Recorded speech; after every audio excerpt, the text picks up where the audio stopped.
Bien, muy buenas tardes. Vamos a dar inicio entonces a esta primera mesa redonda sobre problemas básicos de autoría y participación. Yo quiero presentar, aunque sé que muchos lo conocen, a Miguel Soto Piñero y dar una breve reseña que nunca está de más cuando uno va a exponer sobre temas tan relevantes. Miguel Soto Piñero es abogado, licenciado en Ciencias Jurídicas y Sociales de la Universidad de Chile y magíster en Derecho Penal por la misma Casa de Estudios. Posee estudios de doctorado en Derecho en la Universidad de Zaragoza, España. Es un reconocido litigante de casos emblemáticos y de gran connotación pública. Es autor de la noción de autor del Código Penal chileno y el delito de apropiación indebida. Actualmente es profesor asistente del Departamento de Ciencias Penales de la Facultad. Tiene él un máximo de 45 minutos para exponer y yo te recuerdo el tiempo, no te preocupes. Adelante. Bueno, antes que nada, buenas tardes. Muchas gracias debo dar las gracias a los organizadores por haber tenido la imprudencia de invitarme. Obviamente en repartos de responsabilidad por imprudencia no corresponde al último ejecutor la responsabilidad en su totalidad y ustedes sabrán atribuir la responsabilidad por la invitación a quienes organizaron el seminario y tuvieron la imprudencia no solo de invitarme, sino además de prestarme un micrófono, lo que probablemente constituye una forma de imprudencia agravada. Bueno, lo primero que uno debería apuntar es que estamos en un periodo de dispersión. Probablemente la idea de grandes sistemas dogmáticos capaces de resolver todos los problemas de la aplicación del derecho penal, a lo menos no es esta. De un lado, es cierto, hace ya más de 30 años que se terminó la guerra civil, aquella guerra civil por, entre, de y para penalistas que significaba la disputa entre causalismo y finalismo. La actual definición de las relaciones, la expresión guerra civil es una feliz expresión del profesor Muñoz Conde, a objeto que nadie diga que he omitido la mención de la autoría. Porque hay gente muy sensible en este medio. La forma en que concebimos actualmente, en términos más o menos generales, las relaciones entre dogmática y aquello que los penalistas suelen denominar política criminal, viene determinada por dicha guerra civil. El artículo de Klaus Roxin que da origen al nuevo estado de las cosas, política criminal y sistema del derecho penal, indubitadamente es un producto de esa guerra civil.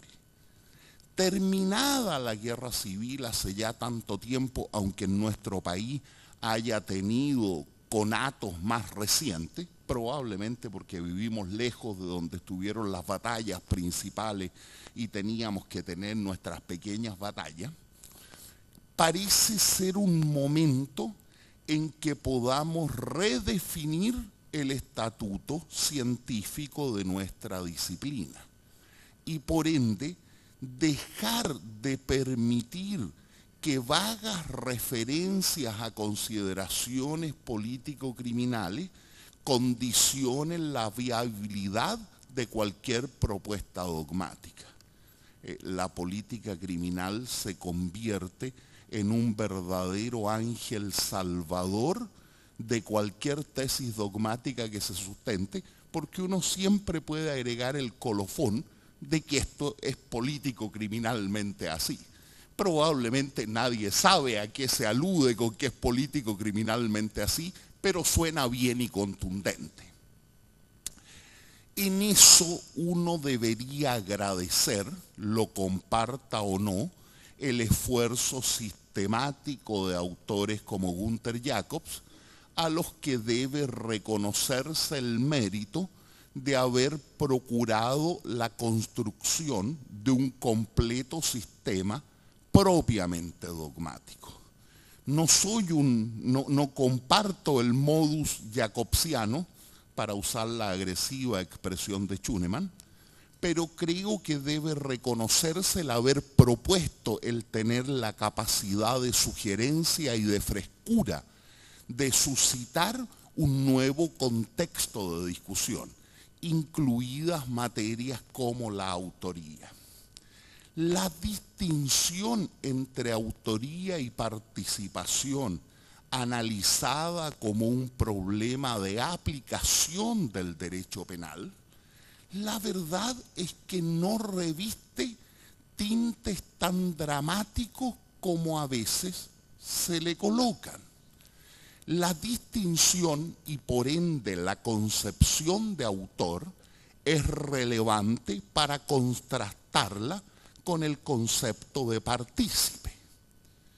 Y eso supone que podamos definir en términos generales y abstractos una determinada forma de contribución al delito a la que denominaremos autoría y contrastaremos con otra forma de contribución al delito a la que denominaremos participación en sentido estricto o mera participación.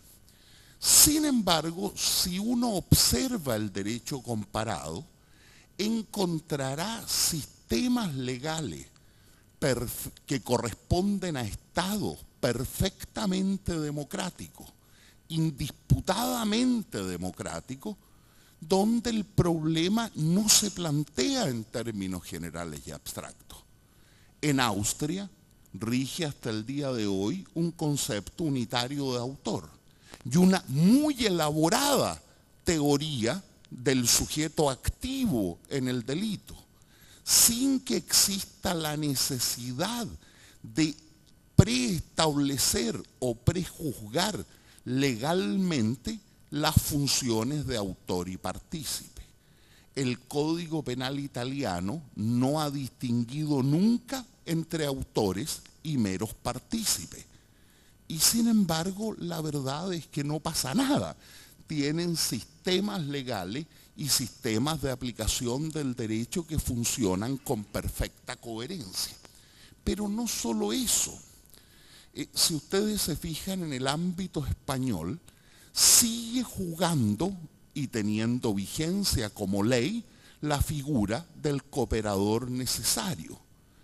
Y hoy en día existe un amplio acuerdo doctrinal en que el cooperador necesario es un mero partícipe sancionado como autor, sin perjuicio de lo cual hay importantes sectores de la doctrina española, incluido el autor de uno de los libros más importantes sobre autoría, valga la redundancia, Miguel García Díaz de Conyedo, que sostienen explícitamente que debe mantenerse a nivel legislativo la figura del cooperador necesario, porque sirve de flotador para sancionar situaciones que en puridad no son reconducibles ni a la autoría ni a la participación, por lo que tener un cajón desastre entre la autoría y la participación pareciera necesario.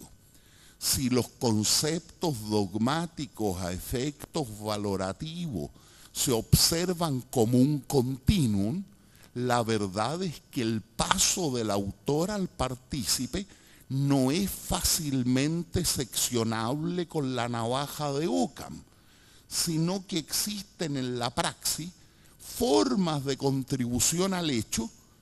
Esto lo conversaba hoy día a propósito de otras cosas con Percy García, pero viene al caso también en la autoría.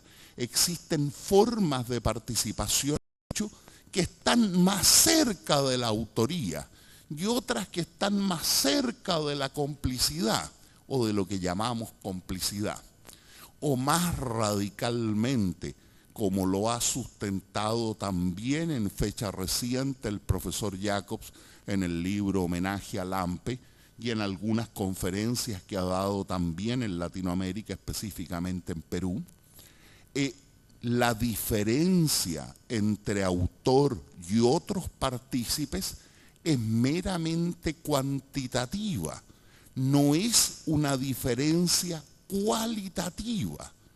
Todos quienes co-configuran el hecho son competentes por la concreta configuración del hecho.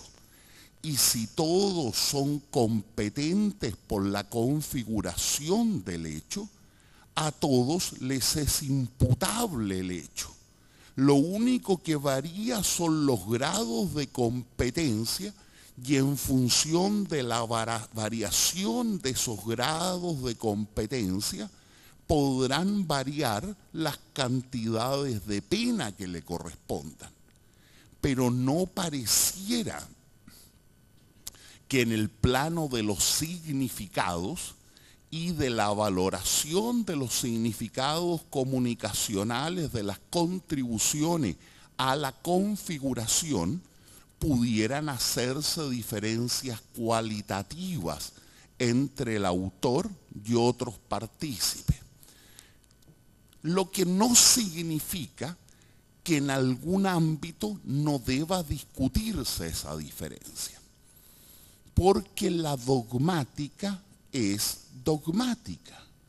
Vale decir, es un esfuerzo por racionalizar y sistematizar una legislación dada, procurando domesticar la discrecionalidad judicial y dándole razones de segundo orden a quienes quieran juzgar la racionalidad de las decisiones en su contexto de justificación y a quienes deben formular esas decisiones.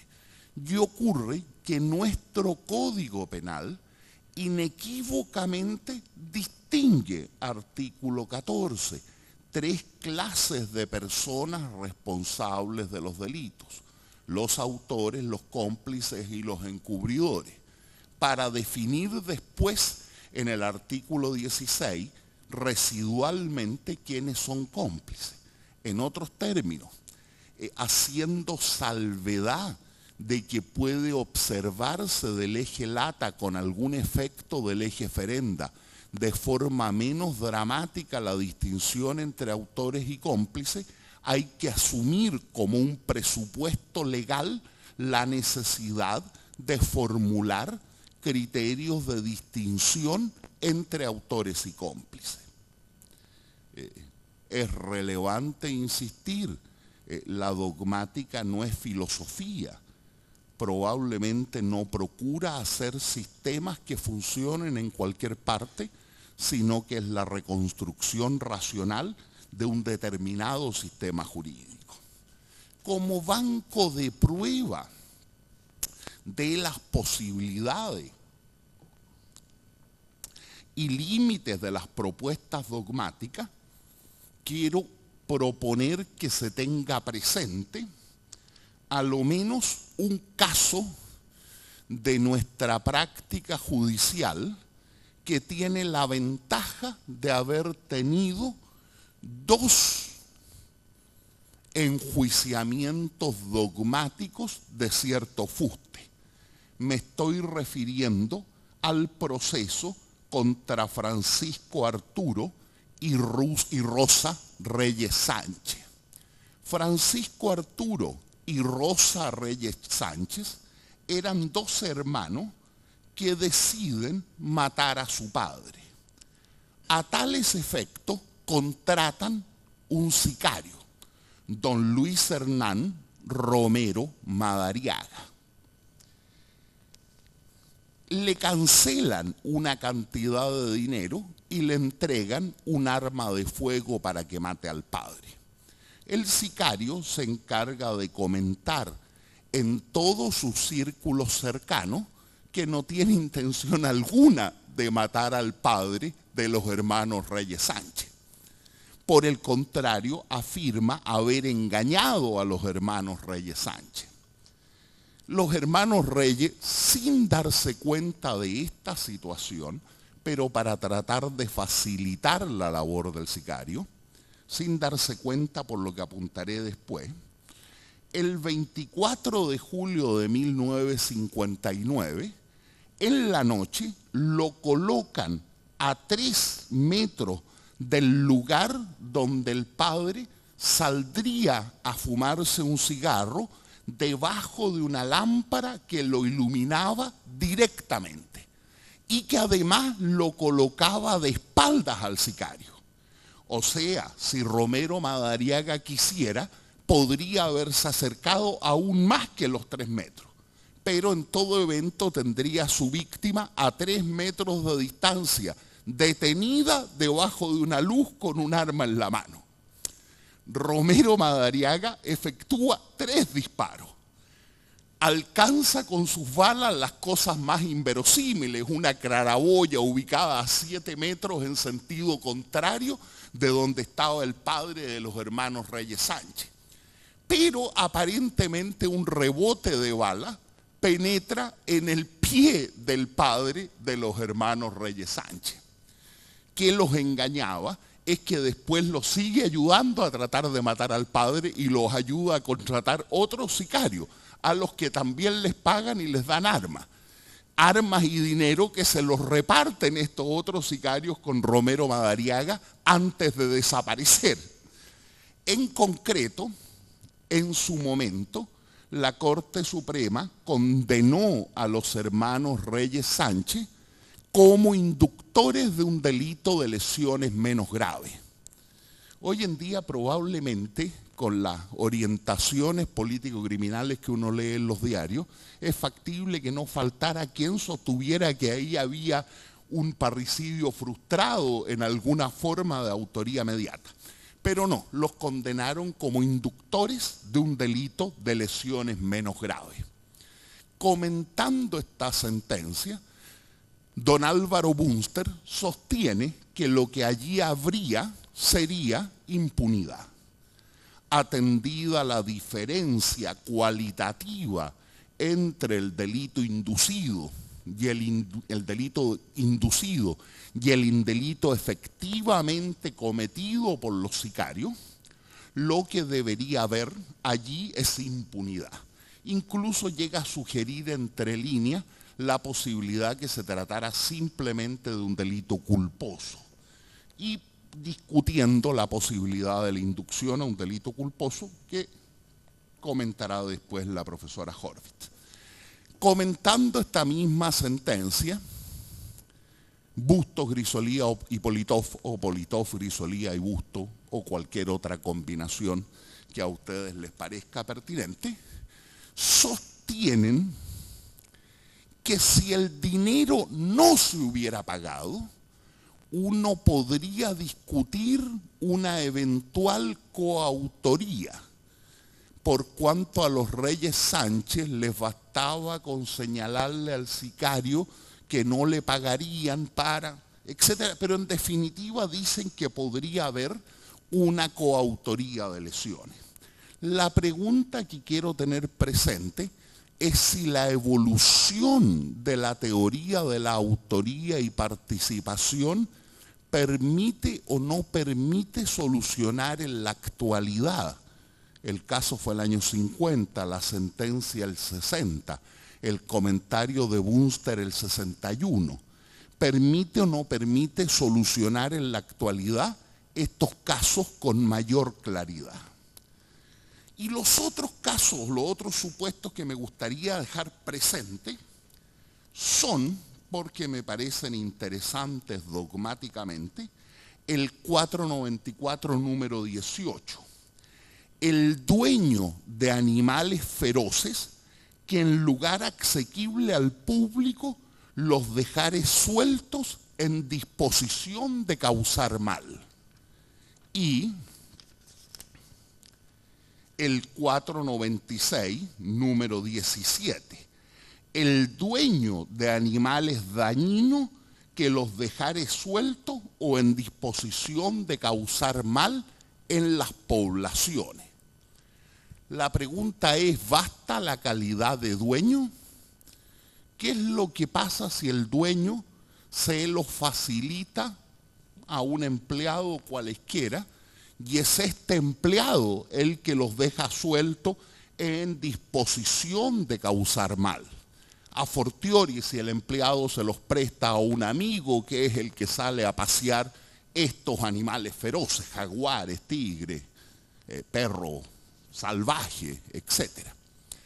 Y uno podría a fortiori más allá preguntarse, ¿y si es una empresa la propietaria de los animales feroces? Y es el mayordomo de la empresa el que decide dejarlos sueltos en lugares. ¿Cuál es la forma de imputación que vamos a usar para describir la figura del autor? Ulteriormente, quisiera dejar sentado también que a mi entender, más que lo que señale el artículo 15, lo que sea la autoría y lo que sea la participación, depende de los presupuestos de los que se parta para interpretar el artículo 15. En otros términos, de la concepción dogmática que yo tenga sobre la autoría, dependerán las conclusiones a que arribe respecto del alcance del grueso del artículo 15. No es la normativa del artículo 15 la que prejuzga necesariamente cuál sea la concepción de la autoría en el Código Penal chileno, por cuanto en el artículo 15 no existe, a mi entender, un concepto jurídico de autor, y no existe desde ya porque se suprimió la base sobre la que se discutía la existencia de un concepto jurídico de autor en el artículo 12 del Código Penal Español de 1848-1850, que era el 12 número 3, que no pasó a nuestro 15 número 3, sino que fue sustituido por creatividad vernácula por otra construcción. Creo que en este caso los dogmas de los dogmáticos son más los dogmas de la dogmática que los dogmas de la ley. Alguna vez, hace muchos años, sugerí escribir un artículo con ese título y hay muchos que todavía me preguntan a qué me refería con esto de que los dogmas de la dogmática no son los dogmas de la ley, sino que son los dogmas de los dogmáticos. Bueno, la noción fundamental es esa, dependerá de cuáles sean los prejuicios interpretativos que en función de una construcción teórica yo superponga la interpretación de determinadas disposiciones legales, cuáles sean las conclusiones a las que arribe. Y el asunto queda aún más claro si uno considera que la figura del autor, y sobre eso hay unanimidad en la doctrina nacional y comparada, está abarcada antes que nada en cada uno de los tipos de la parte especial. En las expresiones, el que, los que, quiénes, quién. Obviamente, para discernir quién es el qué, lo relevante será la preconcepción dogmática desde la cual aborde la interpretación de esos supuestos. La pregunta que a reglón seguido debería uno formularse, y que es una pregunta extremadamente polémica, ¿es el autor individual y la concepción que se tenga respecto del autor individual, sublectura, el autor individual que realiza en sentido mecánico causal de propia mano la conducta descrita en el tipo, el parámetro que yo debo utilizar para construir por referencia las formas de intervención clasificables como autoría mediata y como coautoría, o por el contrario, debo partir de una noción de configuración, de coconfiguración, de formas de competencia, de las cuales serían expresión por igual las distintas formas de autoría, sin que la noción del autor individual sea la que gobierne la reconstrucción de las otras formas de autoría. Y reglón seguido, pareciera hoy en día también pacífico en la doctrina nacional que se ha pronunciado sobre el tópico, que el autor mediato también está comprendido en los correspondientes tipos de la parte especial. Probablemente porque, y en eso debe tener razón Sánchez Vera Gómez de Trelle, porque la autoría mediata es solo morfológicamente relevante, pero normativamente no es sino autoría. Que yo interponga un instrumento humano o la conducta de un ser humano o interponga una máquina es relativamente irrelevante al momento de que se me atribuya a mí la responsabilidad en el plano normativo. Y a reglón seguido, y esta es la pregunta, creo, en definitiva más compleja, ¿puedo reconducir yo la coautoría a cada uno de los tipos de la parte especial? En otros términos, ¿el coautor de homicidio está sancionado en el que mate a otro? ¿O está sancionado solo y únicamente en el artículo 15? ¿Requiero una norma de la parte especial para sancionar al coautor? ¿O me bastan una norma de la parte general? ¿O me bastan los correspondientes tipos de la parte especial para sancionar a cada uno de los coautores? Hace muchos años atrás, sostuve, no me acuerdo ni cuánto, pero hace muchos, sostuve que bastaban los tipos penales de la parte especial para sancionar directamente a los coautores. Para ello debería asumirse que la descripción típica de la parte especial no puede leerse, no puede comprenderse en términos de la teoría objetivo formal. Con cualquier otra construcción que yo haga, con cualquier otra reconstrucción dogmática que yo realice de lo descrito en cada uno de los tipos de la parte especial, debería poder subsumir directamente en la parte especial la coautoría. Por cuanto, con cualquier otra construcción dogmática que yo haga de lo que es ejecutar, y que no identifique ejecutar con realizar en sentido material objetivo de propia mano toda la acción típica, sino que en mayor o menor medida normativice esa ejecución, debería poder subsumir la ejecución conjunta en cada uno de los tipos de la parte especial. Corsi y recorsi, no tengo muy claro hoy en día si sustentaría aquello con la misma fuerza, sin perjuicio de lo cual ha sido recepcionado y expuesto coherentemente hasta las últimas consecuencias por el profesor Jaime Náquira, quien hoy en día mantiene derechamente que la coautoría está sancionada directamente en cada uno de los tipos de la parte especial.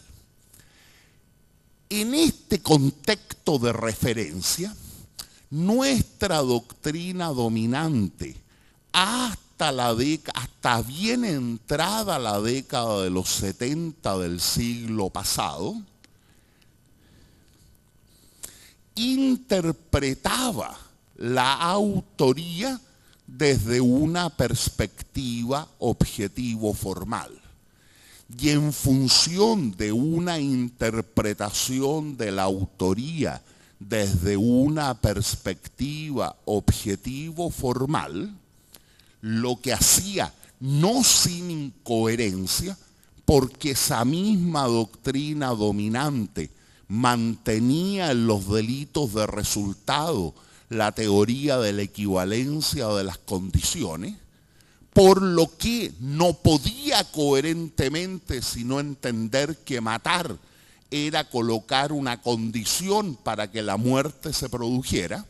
Sin embargo, y paradojalmente, pese a que tenía que entender por matar, colocar una condición sine qua non, o como la queramos denominar en el marco de cualquiera de las versiones de la teoría de la equivalencia, para que la muerte se produjera, en sede de autoría sustentaba la teoría objetivo-formal. Y desde la teoría objetivo-formal sostenía que el artículo 15 ampliaba desmesuradamente la autoría en perjuicio de la complicidad. Y obviamente, interpretado el 15 número 3 desde una concepción objetivo-formal, inequívocamente amplía desmesuradamente lo que sea la autoría en perjuicio de la complicidad. Eso lo puede encontrar usted o ustedes en las propuestas de Ortiz Muñoz, de Labatut Glena, de Novoa Monreal, de Etcheverry y de Curie, correspondiente al año 69, ya la edición del 73 de las orientaciones para el estudio del delito, donde habla de un dominio final de la acción, pero del que no deduce consecuencias dogmáticas. El año 1974, en el centenario del Código Penal chileno, Sergio Yáñez Pérez introduce en su totalidad la teoría del dominio del hecho en el marco de la dogmática nacional. Esa introducción el año 74, los primeros antecedentes de discusión de la teoría del dominio del hecho en el ámbito nacional no se produjeron contra lo que uno pudiera pensar en el ámbito teórico. La primera vez que se habló de dominio del hecho en Chile, y más exactamente se habló de dominio mediante un aparato organizado de poder, fue en los alegatos del asesinato del general Schneider, donde Sergio Politov tenía la calidad de querellante y en sus alegaciones como querellante introdujo la noción de dominio del hecho mediante un aparato organizado de poder. Pero como preocupación dogmática es introducida en 1974 por Sergio Yáñez Pérez. Esto no deja de ser sorprendente porque la teoría del dominio del hecho ya completita y armadita, en condiciones de ir a una fiesta de 15 años, a una fiesta de presentación, data de 1939. La teoría del dominio del hecho ya está vestidita en los estudios de derecho penal de Welsel de 1939, pero solo en 1974 vino a ser tema en nuestra dogmática. El libro fundamental de Roxin, Autoría y Dominio del Hecho, data de 1963. Entonces hay un desplazamiento hoy en día menor, pero existió históricamente. Desde esa perspectiva, haciendo una mixtura no siempre plausible de las concepciones de Welzel y Roxin del dominio del hecho, que probablemente no sustentan lo mismo sobre lo que el dominio del hecho sea, aunque manejan un criterio general semejante. Yáñez postula que el artículo 15 en sus 3 numerales, dejando aparte la inducción y supuesto que la inducción desde la perspectiva del dominio del hecho claramente no es autoría, sustenta que los 3 numerales del dominio del hecho, de los 3 numerales del 15, pueden interpretarse según las 3 formas que Roxin le atribuye a la teoría del dominio del hecho.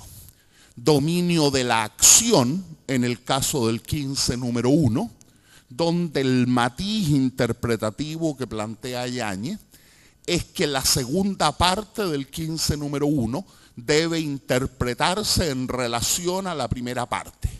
O sea, los que toman parte en la ejecución del hecho de una manera inmediata y directa. Los que toman parte en la ejecución del hecho impidiendo o procurando impedir que se evite.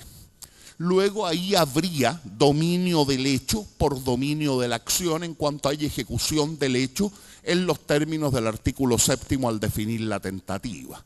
En el 15 número 2, particularmente en las formas de fuerza moral o vis compulsiva, tendríamos hipótesis de dominio del hecho mediante dominio de la voluntad y por ende mediante autoría mediata.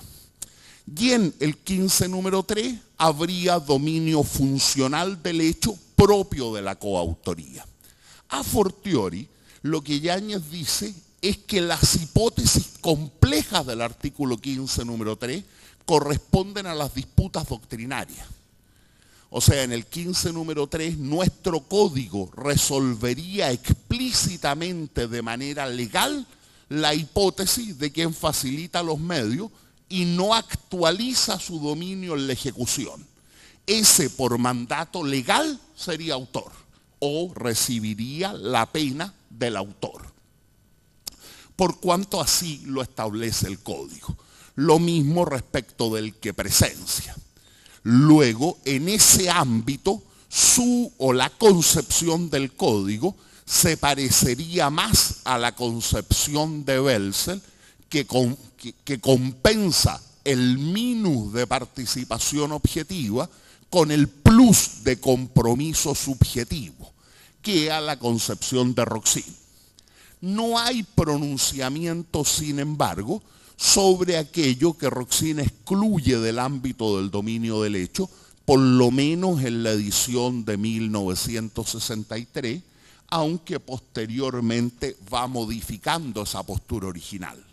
Al 63, Roxin excluía del ámbito de los delitos de dominio los delitos de comisión por omisión, que hoy en día, sin embargo, siguiendo a Schunemann, sí construye sobre la base de la idea de dominio sobre el fundamento del resultado.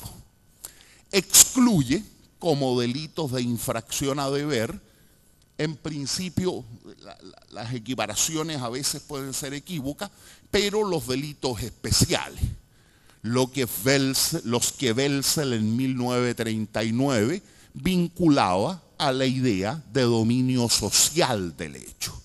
En los delitos especiales habrían delitos de infracción a deber. Y excluiría también los delitos culposos, donde Welzel ya había postulado la posibilidad de un concepto unitario de autor. En la evolución de la dogmática nacional posterior, de forma más o menos coherente, la interpretación del 15 número 1 propuesta por Yáñez se convirtió en dominante. Yo no tengo muy claro cuáles son las conductas comprendidas. Bueno, está bien, lo voy a tener claro.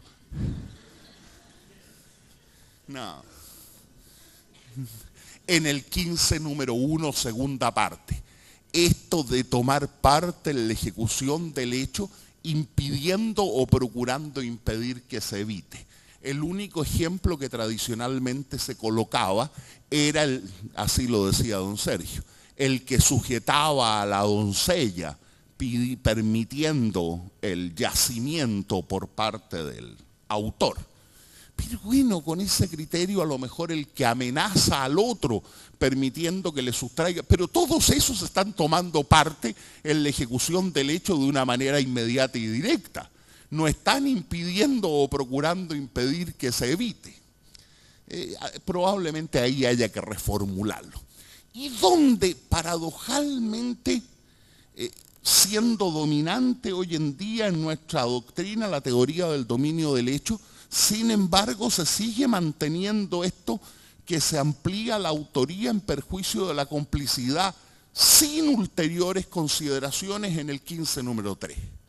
Uno encuentra exposiciones en la doctrina chilena que siguen al pie de la letra a Welsel y sin embargo en el 15 número 3 dicen, oiga, mire, si no actúa en fase ejecutiva, queda fuera del ámbito de la autoría. Y no aclaran mayormente por qué quedan fuera. Lo que en el fondo son como reminiscencias del concepto formal objetivo. Yendo más allá, infortunada o afortunadamente, la teoría del dominio del hecho está sometida a significativas críticas. Se cuestiona de un lado la incerteza de este principio rector formulado por Roxin. Esto de que sea un principio rector que debe concretarse en cada situación particular, lo transforma en un concepto altamente elusivo. Y de otro lado, se cuestiona la relación entre los delitos de dominio y los delitos de infracción a deber. Y a este respecto hay dos tomas de postura que a mi entender merecen ser mencionadas. De un lado, Günther Jacob sostiene que lo único relevante es la infracción a deber. Como él diría, la naturaleza per se no es determinante. Naturaleza es la expresión que utiliza Jacob para referirse a los presupuestos lógico-objetivos de cualquier construcción. También le dice exterioridad o realidad exterior. Lo cual siempre es conveniente para provocar y despertar a la gente. La naturaleza no sería por sí mismo determinante, por lo que habría que ir o habría que construir a partir de los significados normativos. Y a nivel de los significados normativos, los que tenemos son problemas de competencia por organización, en los que Roxin denomina delitos de deber, y de competencia institucional en los restantes delitos. En todo caso, se trata de la coconfiguración del sentido delictivo del hecho.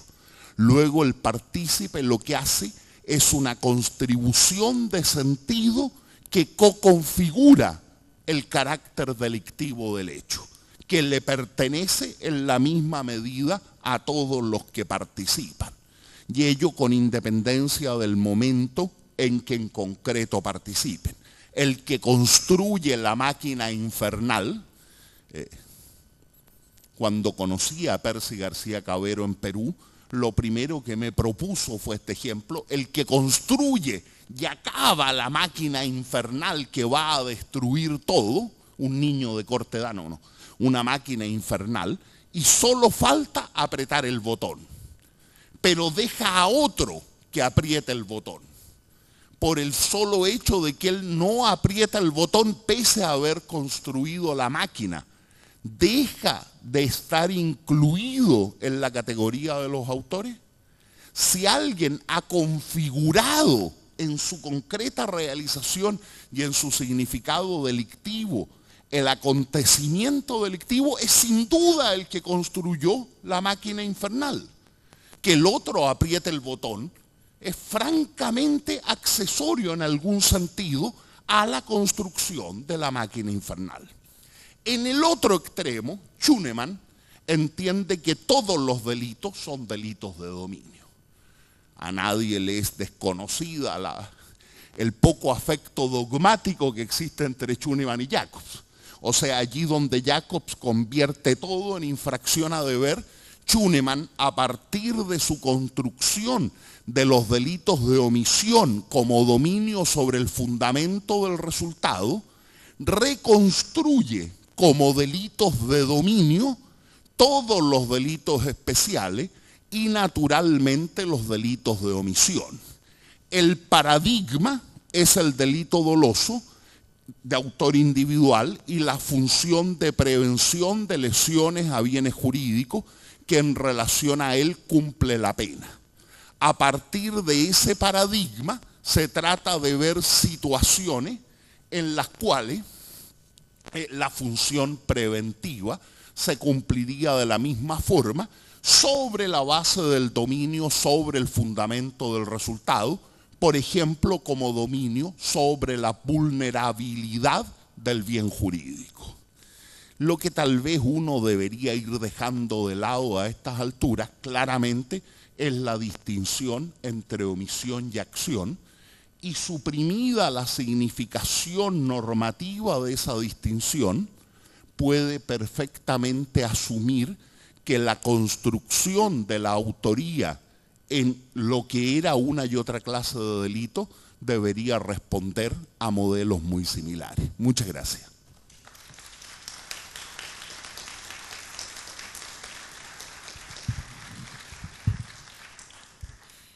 Muchas gracias.